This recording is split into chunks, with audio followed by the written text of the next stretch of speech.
The Cicada and the Ant. It was the height of summer, and the sun shone high in the sky, warm and generous. The air vibrated with the song of cicadas, and in the fields fruits ripened and golden ears of grain swayed in the breeze. Upon a branch, a cicada spent her days singing, delighted by her own voice and the beauty of the season. Each day she raised her melodies carefree, thinking neither of the past nor of what was to come. Nearby, however, an ant hurried back and forth without pause.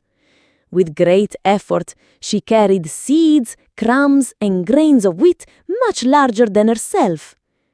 Each load she dragged deep into the anthill, where, together with her companions, she was storing provisions for the winter.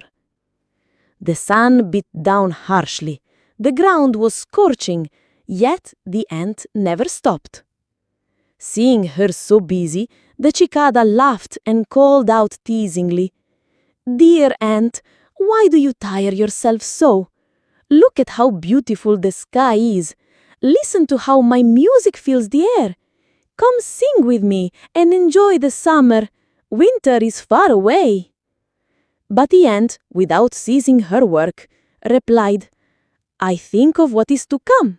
When the cold covers the fields and snow hides the seeds, it will be too late to search for food. You sing, I will gather." Time passed, and summer came to an end. The days grew shorter, the wind turned sharp, and at last, winter arrived. The bare branches offered neither shade nor fruit, and the frozen earth yielded no seed. The cicada, cold and hungry, could find nothing to eat. Shivering, she remembered the ant and went to knock at the entrance of the anthill. "Please, ant," she begged, "give me some of your food. I have nothing to survive the cold." But the ant looked at her and firmly asked, "And in summer, what were you doing?" The cicada lowered her gaze and whispered softly, "I was singing." Then the ant replied, "Well then, if you sang during summer, now that it is winter, dance." And with that, she closed the door behind her, returning to the warmth and abundance of her provisions.